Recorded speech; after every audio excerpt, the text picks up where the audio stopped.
ഇപ്പോൾ ഇവിടെ നമ്മുടെ സെന്ററിൽ ടീനേജ് കൗൺസിലിംഗ് ക്ലിനിക് ഉണ്ട്, അല്ലെങ്കിൽ ബ്രെയിൻ ആൻഡ് മൈൻഡ് സെന്റർ. അപ്പോൾ ഈ വലിയ കുട്ടികളിൽ സൈക്കോളജിക്കൽ ഇഷ്യൂസ് ഉള്ള കുട്ടികൾ കൗൺസിലിങ്ങിന് വരാറുണ്ട്. അപ്പോൾ അതിൽ വന്നൊരു ചെറിയ സംഭവമാണ്, ഒരു കുട്ടി എന്നിപ്പോൾ അത് പറഞ്ഞു ഈ ഡിപ്രഷൻ ആണ്, ആ കുട്ടി ചെറിയ ഡിപ്രസ്ഡ് ആണ്, സ്കൂളിൽ പോകാൻ തോന്നുന്നില്ല, ആൾക്കാരെ ഫേസ് ചെയ്യാൻ മടി. അപ്പോൾ അങ്ങനെ വന്നപ്പോൾ നമ്മൾ ചോദിച്ചു എന്ത് പറ്റി. അപ്പോൾ ഇങ്ങനെ അന്വേഷിച്ച് പറഞ്ഞു മുഖത്ത് ഭയങ്കര പിമ്പിളായിട്ട്, ആൾക്കാരെ ഫേസ് ചെയ്യാൻ പാടാ, കോൺഫിഡൻസ് ഇല്ല, സ്കൂളിൽ പോകാൻ തോന്നുന്നില്ല, എൻ്റെ ക്ലാസ്സിൽ എനിക്ക് മാത്രമേ ഉള്ളൂ ഇത്രയും പിമ്പിള്. അങ്ങനെ വന്നപ്പോൾ നമ്മളിങ്ങനെ ചോദിച്ചു അമ്മയോടൊന്നും പറഞ്ഞില്ലേ.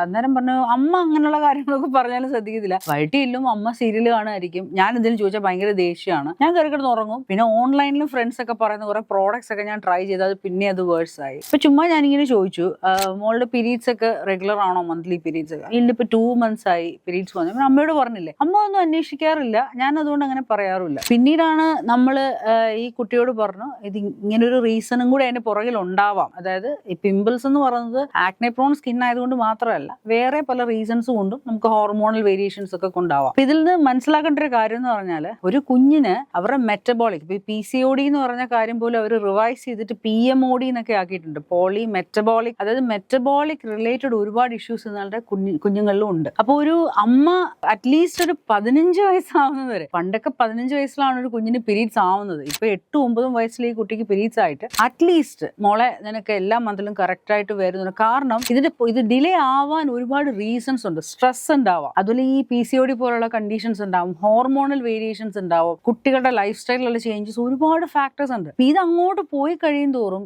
ഇതൊക്കെ വേഴ്സ് ആയി അടുത്തൊരു ലെവലിലേക്ക് എത്തിക്കഴിയുമ്പോഴായിരിക്കും നമ്മൾ തിരിച്ചറിയുന്നത്. അപ്പൊ കൊച്ചു കുഞ്ഞുങ്ങൾ, പ്രത്യേകിച്ച് ഗേൾസ്, അവർക്ക് ശരിക്കും പറഞ്ഞ ദിവസവും വന്നു കഴിഞ്ഞാൽ നമ്മളൊരു കുറച്ച് നേരം മോളെ എന്തോ ഉണ്ട്, അറ്റ്ലീസ്റ്റ് അവർക്ക് മന്ത്ലി ഉള്ള ഈ അവരുടെ ജീവിതത്തിൽ ഏറ്റവും ക്രൂഷ്യൽ ഒരു കാര്യമാണ് പീരീഡ്സിന്റെ ഡേറ്റ് എന്ന് പറയുന്നത്. അത് കറക്റ്റ് ആയിട്ടുണ്ടോ, വരുന്നുണ്ടോ, നമ്മൾ അതിനെങ്കിലുമൊക്കെ സമയം കണ്ടെത്തേണ്ടേ. അവസാനം നമ്മൾ ആ മദറിനെ വിളിച്ച് പറഞ്ഞു ഇങ്ങനെ റീസൺ ഉണ്ട്, അത് ഡോക്ടറെ പോയി കാണണം, ഇന്ന ടെസ്റ്റുകൾ അവർ പറഞ്ഞു തരും, ഇത് ചെയ്യണം എന്നൊരു അമ്മയെ എഡ്യൂക്കേറ്റ് ചെയ്യേണ്ട ഒരു അവസ്ഥ. അപ്പൊ അമ്മ പറഞ്ഞത് മാം അതെന്റെ ഇഗ്നോറൻസ് കൊണ്ടാണ്, എനിക്കത് അറിയില്ലായിരുന്നു ഇങ്ങനെ ചെയ്യണം, മനസ്സിലായി. പക്ഷെ അതുകൊണ്ട് അതിന്റെ സൈഡ് ഇഫക്ട്സ് ആൻഡ് ആഫ്റ്റർ ഇഫക്ട്സും അനുഭവിക്കുന്നതാരാ, ഈ കൊച്ചാണ്.